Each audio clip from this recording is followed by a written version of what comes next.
Hello friends, नमस्कार। मैं प्रियंका स्वागत करती हूँ आप सभी का आपके अपने चैनल टारगेट टीचर जॉब और target UP TET C TET app में। तो दोस्तों आज हम सॉल्व करेंगे यहाँ पर सामाजिक अध्ययन विषय का प्रश्न पत्र। ये आपका वर्ष 2019 का प्रश्न पत्र। दोस्तों आप लोग की डिमांड थी कि मैम सॉल्व क्वेश्चन पेपर जो हैं वो सॉल्व कराइए, 2019 के पिछले जो पुराने क्वेश्चन पेपर हैं उनको सॉल्व कराइए।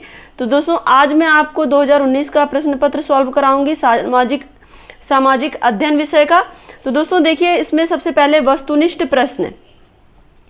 तो वस्तुनिष्ठ प्रश्न सबसे पहले हम देखेंगे। दोस्तों यहाँ पर देखिए, पहला क्वेश्चन है कि 1857 ईस्वी की क्रांति के लिए तिथि निश्चित की गई थी।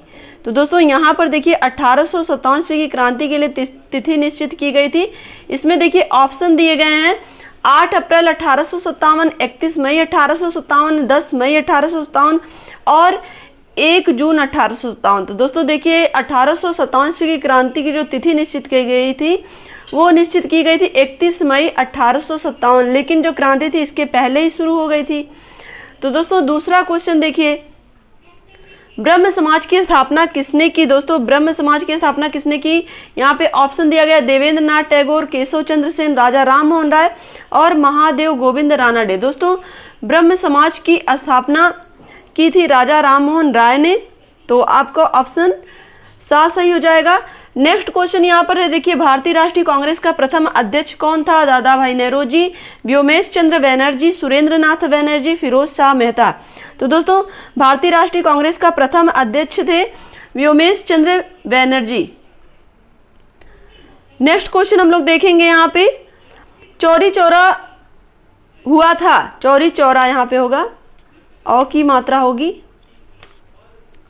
चौरी चौरा हुआ था गोरखपुर, लखनऊ, कानपुर और जौनपुर। तो दोस्तों आपको पता है चौरी चौरा जो कांड था उसमें क्या हुआ था, 22 पुलिस कर्मियों को जिंदा जला दिया जाता है और जिसकी वजह से ही गांधी जी व्यथित होकर असहयोग आंदोलन वापस ले लेते हैं। तो दोस्तों ये चौरी चौरा जो जगह है ये गोरखपुर में है। चलिए आगे देखते हैं। क्वेश्चन नंबर 5 देखिए, फॉरवर्ड ब्लॉक का गठन किसने किया था। जयप्रकाश नारायण ने, सुभाष चंद्र बोस ने, जवाहरलाल नेहरू ने, मौलाना अब्दुल कलाम आजाद ने। तो दोस्तों फॉरवर्ड ब्लॉक की स्थापना की थी सुभाष चंद्र बोस ने। नेक्स्ट क्वेश्चन देखेंगे, धन निष्कासन का सिद्धांत प्रतिपादित किया था। दादा भाई नौरोजी ने, गोपाल कृष्ण गोखले ने, बाल गंगाधर तिलक ने और लाला लाजपत राय ने। दोस्तों धन निष्कासन का सिद्धांत दिया था दादा भाई नौरोजी ने। तो दोस्तों दादा भाई नौरोजी को grand old man of India भी कहा जाता है और इनकी एक बुक है poverty and un British rule in India, और ये 1886 में कांग्रेस के अध्यक्ष भी नियुक्त किए गए थे। ये पारसी अध्यक्ष थे और दोस्तों पारसी सुधार आंदोलन भी इन्होंने चलाया था। नेक्स्ट क्वेश्चन हम देखेंगे, यहाँ पे भारत में हरित क्रांति का जनक किसे माना जाता है। तो दोस्तों बीरबल साहनी, जगदीश चंद्र बसु, डॉक्टर एम.एस. स्वामीनाथन और हरगोविंद खुराना। दोस्तों यहाँ पे जो सही आंसर है वो हो जाएगा डॉक्टर एम.एस. स्वामीनाथन जी को हरित क्रांति का जनक माना जाता है। भारत में हरित क्रांति का जनक किसे माना जाता है, डॉक्टर एम.एस. स्वामीनाथन को। और यहाँ पे देखिए क्वेश्चन नंबर 8 है, उत्तर प्रदेश कितने मंडल में विभाजित है। दोस्तों 18, 19, 20, 21। तो सही आंसर होगा 18 मंडल में उत्तर प्रदेश को विभाजित किया गया है। क्वेश्चन नंबर 9 है, निम्नलिखित में से कौन खरीफ की फसल है। चना, सरसों, मूंग, मटर। तो दोस्तों खरीफ की फसल के अंतर्गत इसमें से कौन आएगा, चना, सरसों, मटर ये रबी की फसल है, लेकिन इसमें मूंग जो है ये खरीफ की फसल है। तो दोस्तों 9 आंसर का आपका सही हो जाएगा। क्वेश्चन नंबर 10 देखेंगे, चरकुला प्रमुख लोक नृत्य है। बुंदेलखंड, ब्रजभूमि, अवध, पूर्वांचल। तो दोस्तों चरकुला प्रमुख लोक नृत्य है आपके ब्रजभूमि का। क्वेश्चन नंबर 11 कहेगा, परमाणु ऊर्जा उत्पादन केंद्र भारत के किस प्रदेश में स्थित है। दोस्तों यहाँ पे देखिए ऑप्शन है गुजरात, कर्नाटक, तमिलनाडु, केरल। तो दोस्तों जो सही आंसर होगा कहेगा कर्नाटक में पड़ता है। कैसे कहेगा, कैसे कर्नाटक, आप याद रखने की कोशिश करिएगा, कहेगा कर्नाटक। यहाँ पे केरल ना लगाइएगा, कहेगा कर्नाटक। चलिए आगे देखते हैं। क्वेश्चन नंबर 12 विश्व पर्यावरण दिवस मनाया जाता है 5 जून, 16 सितंबर, 12 मार्च, 22 मार्च और 6 जनवरी। तो दोस्तों देखिए विश्व पर्यावरण दिवस मनाया जाता है 5 जून को। तो आपका सही आंसर हो जाएगा आ। क्वेश्चन नंबर 13 है, जनगणना 2011 के अनुसार उत्तर प्रदेश का सर्वाधिक साक्षरता वाला जिला कानपुर, गौतम बुद्ध नगर, प्रयागराज, वाराणसी। तो दोस्तों सर्वाधिक साक्षरता वाला जिला उत्तर प्रदेश का है गौतम बुद्ध नगर। क्वेश्चन नंबर 14 है, भारत का सबसे लंबा राष्ट्रीय राजमार्ग है। यहाँ पे राष्ट्रीय राजमार्ग 1, राष्ट्रीय राजमार्ग 2, राष्ट्रीय राजमार्ग 7, वर्तमान में राष्ट्रीय राजमार्ग 44 के नाम से भी इसको जाना जाता है, और राष्ट्रीय राजमार्ग 14। तो दोस्तों राष्ट्रीय राजमार्ग 7 जो है ये सबसे लंबा राष्ट्रीय राजमार्ग है, तो 100 ऑप्शन आपका सही हो जाएगा। तो दोस्तों अब हम चलते हैं क्वेश्चन नंबर यहाँ पे 15 पर। योजना आयोग के स्थान पर नीति आयोग की स्थापना निम्नलिखित में से किस वर्ष में हुई थी? तो दोस्तों यहाँ पर देखेंगे 2014, 2015, 2016, 2017। तो दोस्तों योजना आयोग के स्थान पर नीति आयोग का जो गठन हुआ था वो 2015 में हुआ था। किसके द्वारा? हमारे जो प्रधानमंत्री जी हैं नरेंद्र मोदी जी के द्वारा ही हुआ था। अब दोस्तों अब हम पढ़ेंगे अति लघुत्तरीय प्रश्न। तो चलिए देखते हैं अति लघुत्तरीय प्रश्न 2019 में क्या पूछा गया है। यहाँ पे देखिए यहाँ पे क्वेश्चन नंबर 15 तक तो आपके वस्तुनिष्ठ प्रश्न थे, और यहाँ पे क्वेश्चन नंबर 16 से आपके अति लघुत्तरीय प्रश्न है। तो पहला यहाँ पे प्रश्न है, रामकृष्ण मिशन की स्थापना किसने की थी? तो दोस्तों रामकृष्ण मिशन की स्थापना 1897 में स्वामी विवेकानंद जी ने की थी।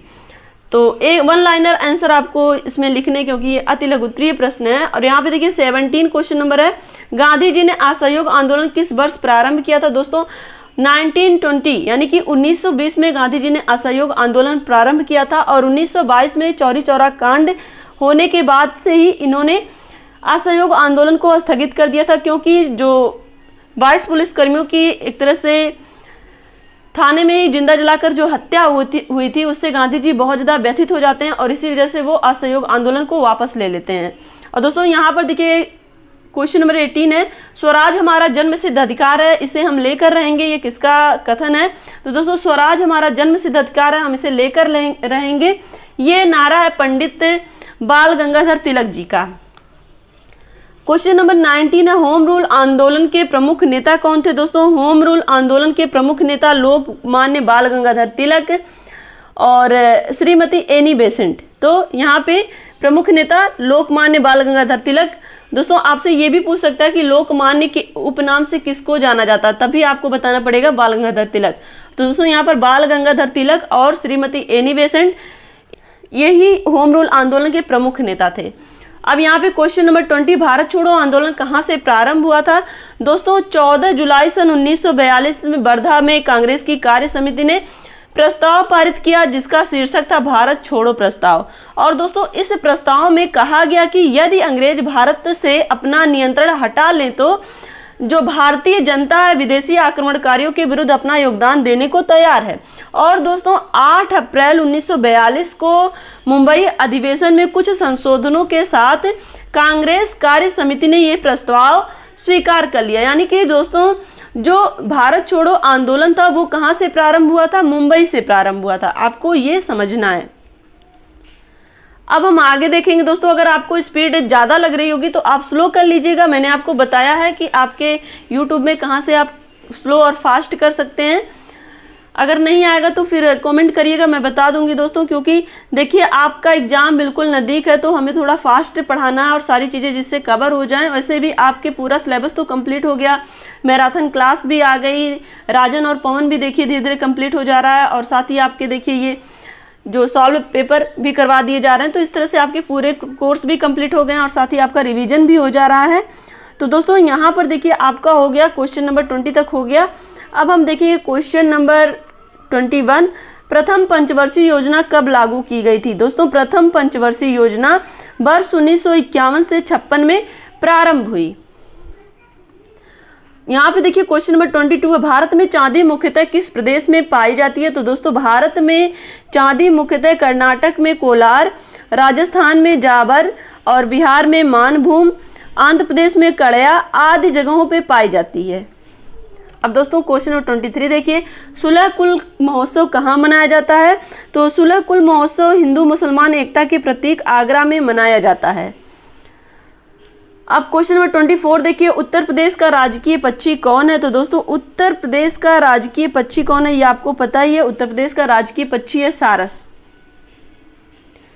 अब चलिए आगे देखते हैं, विश्व ओजोन दिवस कब मनाया जाता है? दोस्तों विश्व ओजोन दिवस 16 सितंबर को मनाया जाता है, 16 सितंबर। क्लियर? क्वेश्चन नंबर 25 तक हम लोग देख चुके हैं। अब हम देखेंगे क्वेश्चन नंबर 26, आलू उत्पादन में उत्तर प्रदेश का कौन सा स्थान है? दोस्तों आलू उत्पादन में उत्तर प्रदेश का प्रथम स्थान है।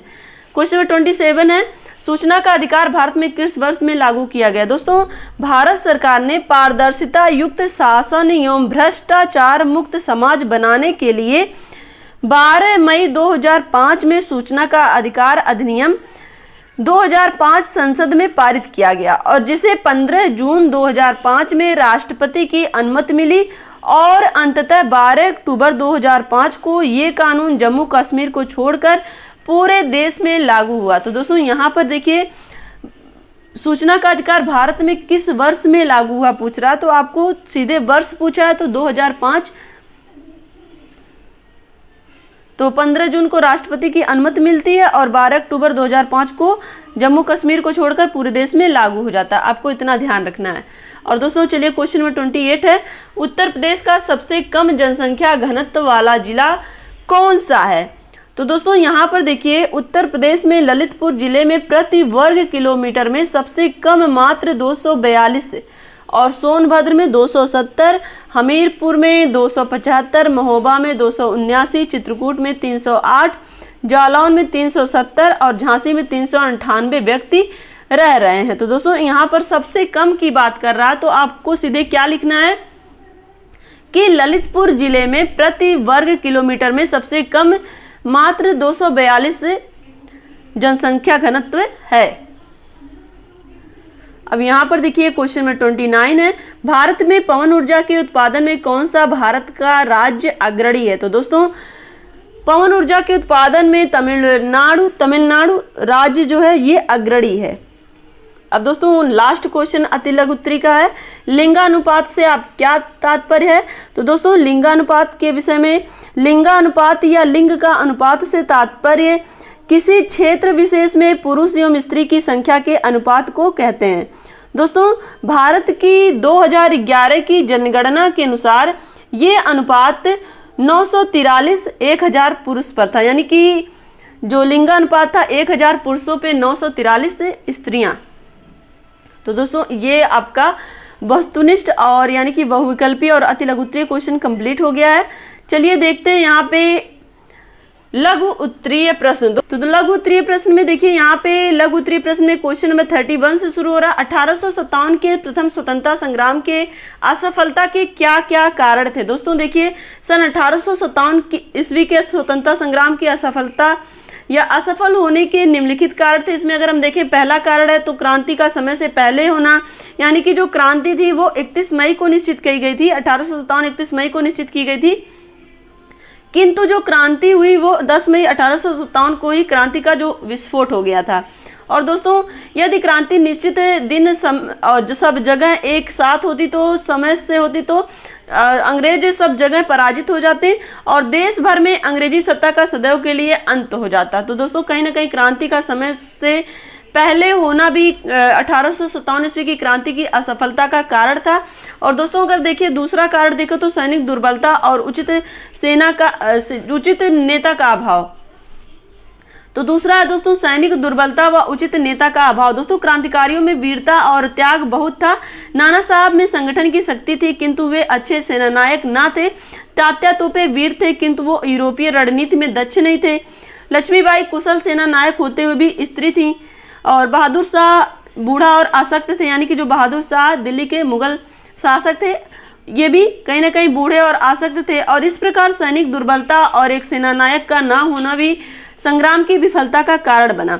और दोस्तों इसके अलावा अगर हम देखें तो राष्ट्रीयता की भावना का अभाव। दोस्तों भारत के जो सामंत वर्ग ने अंग्रेजों का साथ दिया, समाज के सभी वर्गों ने क्रांतिकारियों का साथ नहीं दिया। तो दोस्तों राष्ट्रीयता की अभाव कहीं ना कहीं देखने को मिलता है कि जो भारत के सामंत वर्ग थे उन्होंने क्या किया, अंग्रेजों का साथ दिया और समाज के सभी वर्गों ने क्रांतिकारियों का साथ दिया। तो दोस्तों अगर पूरे देश का हर वर्ग हर तबका मिल करके अंग्रेजों का डटकर मुकाबला करता तो ये क्रांति असफल नहीं होती। और दोस्तों इसके अलावा देखें, आर्थिक कठिनाइयां, साधनों के अभाव में सैनिकों की भर्ती करना और अन्य अस्त्र शस्त्र खरीदना कठिन हो गया था। और दोस्तों जो क्रांतिकारी अंग्रेजों का प्रतिशोध सफलतापूर्वक इसी वजह से नहीं कर पा रहे थे क्योंकि दोस्तों आर्थिक स्थिति सही नहीं रह गई थी। आपको इसके पहले हम लोग डिस्कस किए थे कि जो बहादुर शाह जफर जो मुगल अंतिम बादशाह थे, जो मुगल यानी कि दिल्ली से 1857 की क्रांति का नेतृत्व कर रहे थे, तो उस समय उन्होंने 3 महीने तक अंग्रेजों का डटकर मुकाबला किया। लेकिन दोस्तों कहीं ना कहीं आर्थिक तंगी या फिर कह सकते हैं जो सामान थे उसके अभाव की वजह से बाद में उन्हें अंग्रेज पकड़ लेते हैं और उनको रंगून भेज देते हैं। तो दोस्तों ये सारे असफलता के कारण थे। आवागमन और संचार के साधनों का प्रभाव, तो दोस्तों उस समय रेल, डाक, तार, सड़कों आदि साधनों का विकास हो चुका था। और दोस्तों जैसा कि आपको पता कि 1853 में ही रेलगाड़ी चली थी और 1857 में क्रांति हुई थी। तो क्रांति के पहले ही रेलगाड़ी का चलना प्रारंभ हो चुका था। तो कहीं ना कहीं अंग्रेजों को इससे जो क्रांति को अलग अलग जगह दबाने में उनको सहायता मिली। अब दोस्तों यहाँ पर हम नेक्स्ट क्वेश्चन देखेंगे। यहाँ पे क्वेश्चन नंबर 32 है। यहाँ पे आर्य समाज की स्थापना किसके द्वारा की गई? सामाजिक सुधार हेतु आर्य समाज द्वारा किए गए कार्यों का वर्णन कीजिए। तो दोस्तों आर्य समाज की स्थापना, आपको पता है कि हिंदू धर्म का सुधारवादी आंदोलन था जिसका प्रमुख उद्देश्य प्राचीन वैदिक धर्म की शुद्ध रूप से पुनः स्थापना करना था। तो इसके जो संस्थापक थे वो थे स्वामी दयानंद सरस्वती। और दोस्तों जिनके बचपन का नाम क्या था? मूल शंकर था। तो दोस्तों स्वामी दयानंद सरस्वती ने वेदांत की शिक्षा मथुरा के एक अंधे गुरु स्वामी विरजानंद से ग्रहण की थी। और दोस्तों इसके अलावा हम देखें तो आर्य समाज के जो संस्थापक थे स्वामी दयानंद सरस्वती, इनका जो कथन था वेदों की ओर लौटो, और साथ ही साथ इसके अलावा इनकी जो पुस्तक थी सत्यार्थ प्रकाश, जिसमें इन्होंने जो भी सामाजिक बुराइयां हैं उसको दूर करने का प्रयास किया। और इसके अलावा दोस्तों यहाँ पर क्वेश्चन पूछा गया है कि सामाजिक सुधार हेतु आर्य समाज द्वारा किए गए कार्यों का वर्णन। तो दोस्तों आर्य समाज की स्थापना का जो लक्ष्य था, महर्षि दयानंद सरस्वती ने 10 अप्रैल 1875 ईस्वी को मुंबई में आर्य समाज की स्थापना की थी। और इनका लक्ष्य भारत की खोज हुई गौरवशाली परंपराओं की श्रेष्ठता को पुनः स्थापित करना, और साथ ही साथ स्वामी जी देशवासियों में अपने राष्ट्र, संस्कृति, धर्म और भाषा के प्रति श्रद्धा और आस्था उत्पन्न करना चाहते थे। और दोस्तों उन्होंने ज्ञान का आदि स्रोत वेदों को बताते हुए पाश्चात्य शिक्षा पद्धति का विरोध किया था। तो दोस्तों देखिए, उन्होंने जो ज्ञान का स्रोत है उसे वेदों को बताया, बल्कि यहाँ पर उन्होंने ये भी कहा कि जो पाश्चात्य शिक्षा है वो हमारे लिए, हमारी संस्कृति के लिए सही नहीं है। और दोस्तों इसके अलावा आर्य समाज द्वारा जो समाज सुधार कार्य किए गए, इसमें देखिए आर्य समाज ने शुद्धि आंदोलन द्वारा धर्मावलंबियों के लिए हिंदू धर्म के द्वार खोल दिए और वेश्यावृत्ति निवारण आवश्यक कानून बनाने के लिए प्रस्ताव पेश किया। आर्य समाज ने बहुविवाह, सती प्रथा आदि के विरोध के लिए जनमत करवाया था। तो दोस्तों इसके अलावा देखिए यहाँ पे समाज द्वारा धर्म सुधार कार्य में हिंदुओं में वेदों के प्रति आस्था उत्पन्न करने के लिए इन्होंने कार्य किया। और इसके अलावा मूर्ति पूजा, कर्मकांड, बलि प्रथा आदि का विरोध किया और छुआछूत को दूर करना चाहा। हिंदू धर्म में उनकी आस्था को दृढ़ करना चाहा। तो दोस्तों ये सारे आर्य समाज के द्वारा जो सामाजिक सुधार किए गए थे इसके बारे में हम लोगों ने पढ़ा। तो दोस्तों यहाँ पर देखिए असहयोग आंदोलन, नेक्स्ट क्वेश्चन आपका है। यहाँ पे क्वेश्चन नंबर 33 है, असहयोग आंदोलन पर प्रकाश डालिए। तो दोस्तों क्वेश्चन नंबर 33 असहयोग आंदोलन हम लोग देखेंगे। दोस्तों असहयोग आंदोलन ने पहली बार पूरे राष्ट्र की जनता को एक सूत्र में बांधने का कार्य किया था। आंदोलन से ये सिद्ध हो गया था कि भारतीय राष्ट्रीय कांग्रेस कुछ चुनिंदा लोगों को ही नहीं अपितु पूरे राष्ट्र का प्रतिनिधित्व करने वाली संस्था है। यहाँ पे दोस्तों ये जो भारतीय राष्ट्रीय कांग्रेस थी ये केवल अपने संस्था का ही नहीं बल्कि पूरे राष्ट्र का प्रतिनिधित्व कर रही थी, क्योंकि दोस्तों आपको पता चल चुका था कि यहाँ पे जो कांग्रेस थी वो अंग्रेजों को भगाने के लिए जो भी रणनीति तैयार कर रही थी कहीं ना कहीं उसमें सफल हो रही थी। और दोस्तों इसके माध्यम से जो भी जब हम लोगों ने देखा था नेहरू रिपोर्ट वगैरह, तो उसमें भी हम लोगों ने देखा था कि देखिए जो कांग्रेस थी वो किस तरह से अपनी भूमिका प्ले कर रही थी। हालांकि दोस्तों ये जो असहयोग आंदोलन है ये तो उसके पहले की घटना है। तो दोस्तों आंदोलन ने देश के कोने कोने में अपना प्रभाव डाला और कोई जगह ऐसी नहीं बची जो आंदोलन के प्रभाव से अछूती रही हो।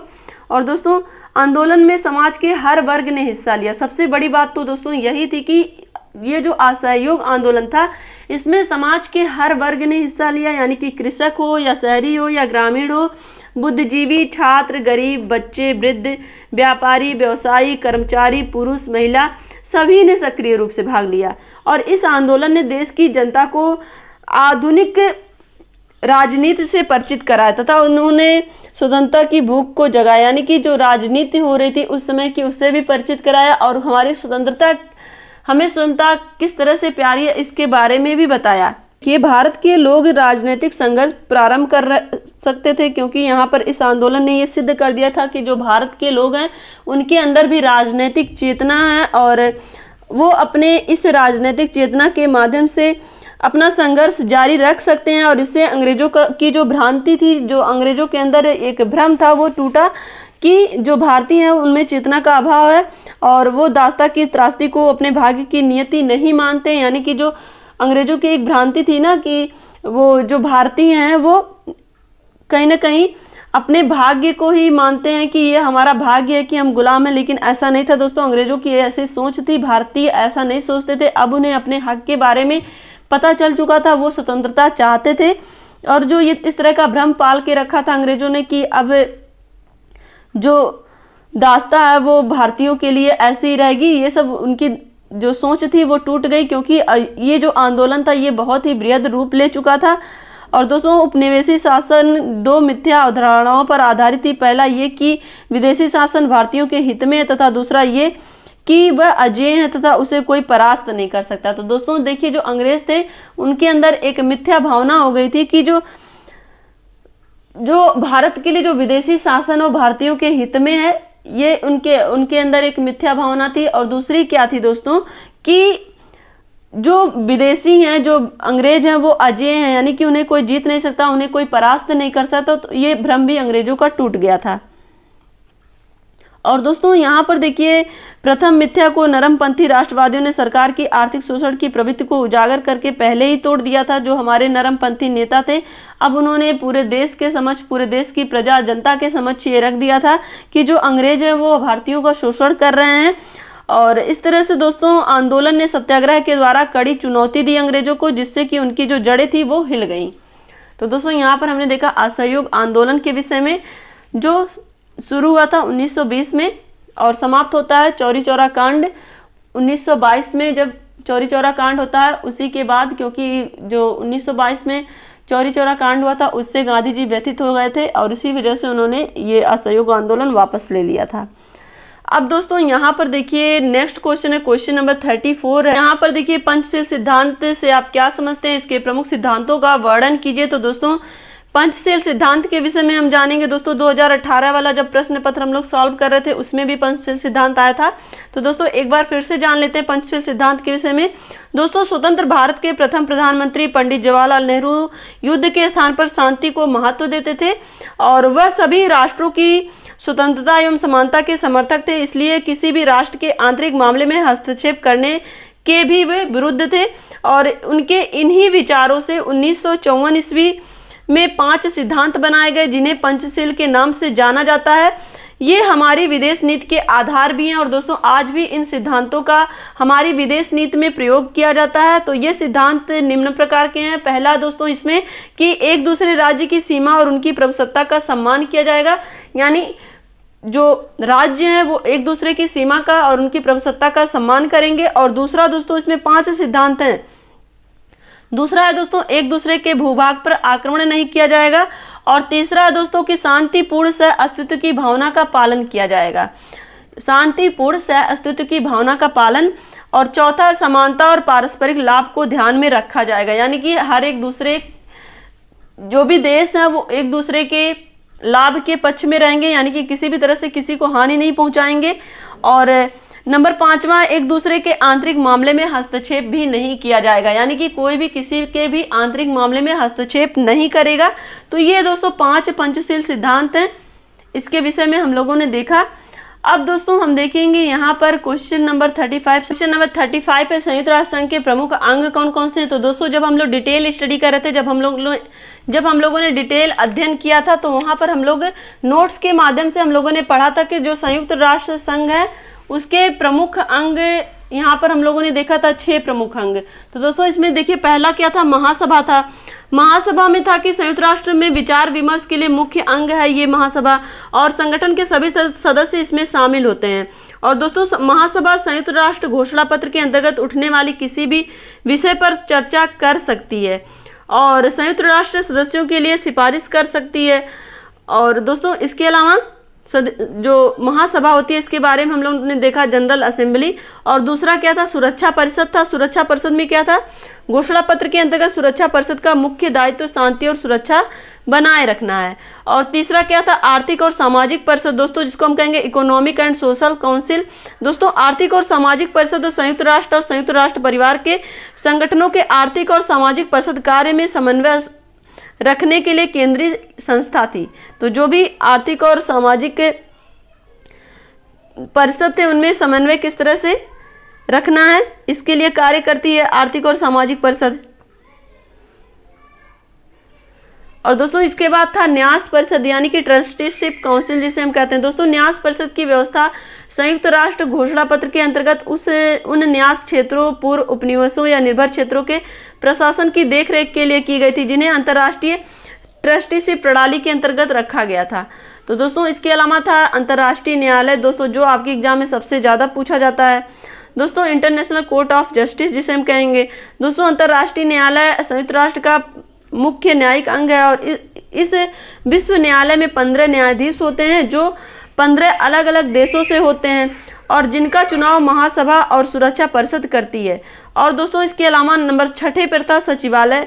तो सचिवालय में न्यूयॉर्क स्थित संयुक्त राष्ट्र मुख्यालय में कार्यरत अंतर्राष्ट्रीय कर्मचारी, जिनेवा और नैरोबी एवं अन्य स्थानों पर संयुक्त राष्ट्र कार्यालयों के कर्मचारी शामिल होते हैं दोस्तों, और उनकी नियुक्ति सुरक्षा परिषद की सिफारिश पर महासभा 5 वर्ष के लिए करती है।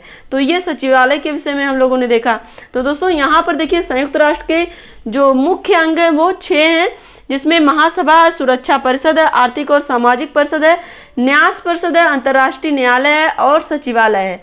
तो अब हम देखेंगे दोस्तों यहाँ पे नेक्स्ट क्वेश्चन, मौसम से आप क्या समझते हैं। तो दोस्तों सामान्य शब्दों में मौसम एवं जलवायु एक ही अर्थ में प्रयोग किए जाते हैं, किंतु दोस्तों मौसम का मुख्य उद्देश्य वायुमंडल में घटित होने वाली विभिन्न घटनाओं की व्याख्या करना है। और दोस्तों इसके अंतर्गत अगर हम देखें तो मौसम के विभिन्न तथ्यों का वैज्ञानिक विश्लेषण किया जाता है। मौसम द्वारा मौसम विज्ञान की संरचना की जाती है।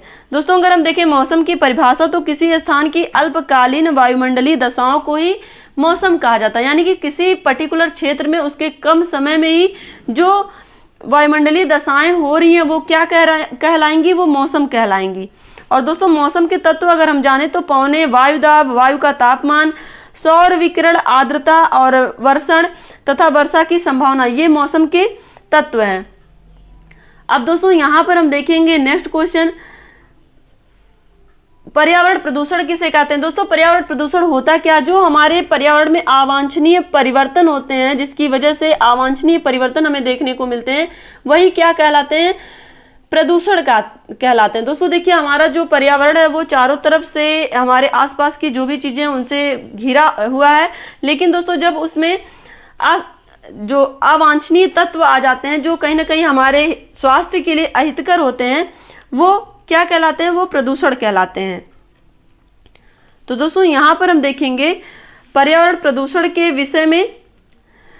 दोस्तों वह प्रक्रिया जिसके कारण हमारा जो भोजन, हवा तथा जल गंदा या दूषित हो जाए और हमारे स्वास्थ्य के लिए खतरा पैदा हो जाए, वातावरणीय तथा पर्यावरणीय प्रदूषण कहलाती है। दोस्तों वायु प्रदूषण, जल प्रदूषण, मृदा प्रदूषण, ये वह यहाँ पे क्वेश्चन पूछा गया ना, वह कितने प्रकार की होते हैं। तो दोस्तों अगर हम देखें तो वायु प्रदूषण होता है, जल प्रदूषण होता है, मृदा प्रदूषण होता है, भौतिक और रासायनिक, जैविक। एक तरह से यहाँ पे हम देखें इनमें जो परिवर्तन होता है वायु प्रदूषण, जल प्रदूषण, मृदा प्रदूषण में, यानी कि भौतिक, रासायनिक और जैविक गुणों में होने वाले जो परिवर्तन है जो मानव जीवन और उनके रहन सहन और अन्य जीवों को प्रभावित करते हैं, ये क्या कहलाते हैं, ये पर्यावरणीय प्रदूषण कहलाते हैं। और दोस्तों इसके अलावा इसमें हम देख सकते हैं इसके प्रकार में जल प्रदूषण, वायु प्रदूषण, रेडियोधर्मी प्रदूषण, इस तरह से हम अलग अलग प्रदूषण की व्याख्या कर सकते हैं। जल प्रदूषण के अंतर्गत हम देखेंगे जो भी नालियां बनी हुई हैं वो कहीं ना कहीं अगर जाम है तो उसकी वजह से जो कचरा उसका वो चारों तरफ फैला वो भी प्रदूषण का कारण बनता है।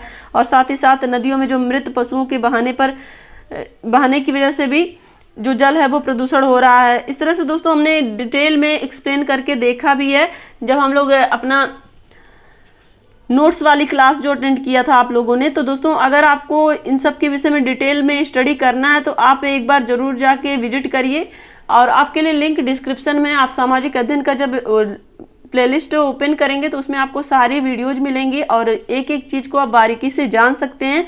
क्योंकि यहाँ पर हम लोग सॉल्व करा रहे हैं तो जितना भी पॉसिबल हो पा रहा है उतना बोलेंगे। तो चलिए देखते हैं यहाँ पे दोस्तों नेक्स्ट क्वेश्चन है, क्वेश्चन में 38, राष्ट्रीय उद्यान और अभ्यारण्य में क्या अंतर है। तो फ्रेंड्स यहाँ पे हमने देखा कि राष्ट्रीय उद्यान और अभ्यारण्य में क्या अंतर है। तो दोस्तों राष्ट्रीय उद्यान को वन्य जीव के संरक्षण के लिए बनाया जाता है और इसमें जानवरों को रखा जाता है और इसमें पर्यटकों को आने की अनुमति होती है और ये पूरी तरह से सरकार के द्वारा चलाया जाता है। तो राष्ट्रीय उद्यान में पर्यटक आते जाते हैं, इनको अनुमति होती है और ये पूरी तरह सरकार के द्वारा चलाया जाता है जो राष्ट्रीय उद्यान होता है। और अभ्यारण्य के विषय में जानते हैं दोस्तों। अभ्यारण्य शब्द की उत्पत्ति अभय धन अरण्य से हुई है, जिसमें दो शब्द उपयोग किए जाते हैं। अभय जिसका मतलब होता है जहां जानवर घूम सके और अरण्य का मतलब वन। तो हम ये कह सकते हैं कि वन में जानवरों के स्थान को ही अभ्यारण्य कहा जाता है और इसे बनाने का मुख्य उद्देश्य जीव जंतु पक्षी या फिर वन संपदा को संरक्षित करना होता है। तो दोस्तों देखिए जो अभ्यारण्य होते हैं वो वनों में वो एक तरह से ऐसे वन संरक्षित क्षेत्र होते हैं जो कहीं ना कहीं जो जीव जंतु हैं, जो वन में रहने वाले जीव जंतु हैं, उनका जो संरक्षण है वो किस तरह से हो, उनका जो वृद्धि है, प्रजनन है, वो किस तरह से, उसके लिए अभ्यारण्य बनाए जाते हैं।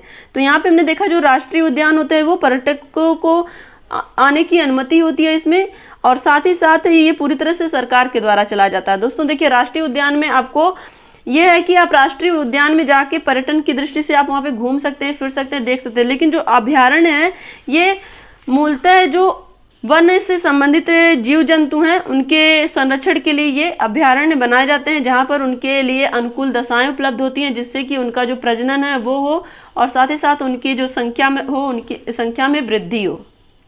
तो फ्रेंड्स यहाँ पे लास्ट क्वेश्चन है, वनों से हमें क्या लाभ है। तो दोस्तों वनों से लाभ की अगर हम बात करें तो राज्यों द्वारा जो वनों को ठेके पर दिया जाता है जिससे प्रदेश सरकार को आय प्राप्त होती है। और दोस्तों चीड़ से प्राप्त होने वाले रॉल को विरोजा और तारपीन तेल बनाने में उपयोग किया जाता है। और दोस्तों इसके अलावा देखिए वनों से लकड़ी प्राप्ति के अतिरिक्त अनेक प्रकार की गौण उपजें भी प्राप्त होती हैं, यानी कि वनों से हमें औषधि भी प्राप्त होती है जिन पर राज्य के अनेक उद्योग निर्भर हैं।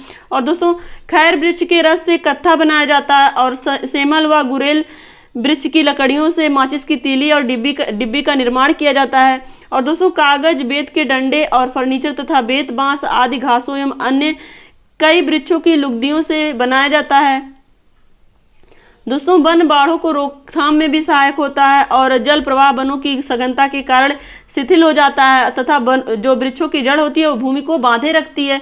तो दोस्तों ये सब आपको ऐसे ही पता है कि जो वन होते हैं, वन की वजह से हमें तमाम तरह की इमारती लकड़ियां भी मिलती हैं और साथ ही साथ जब बाढ़ के समय जो वृक्ष होते हैं वो अपनी जड़ों से मिट्टी के बहाव को यानी कि मिट्टी के कटान को रोकते हैं। और साथ ही साथ दोस्तों जो वन है इनसे हमें औषधि भी प्राप्त होती है और साथ ही साथ इनकी जो लकड़ियां ये हमारे जीवन के लिए उपयोगी तो हैं ही। तो दोस्तों इस तरह से जो वन है उससे हमें, और सबसे महत्वपूर्ण लाभ जो है दोस्तों वन से जो वृक्ष हैं वो हमें ऑक्सीजन देते हैं। तो दोस्तों ये एक तरह से, इसीलिए दोस्तों आपने सुना होगा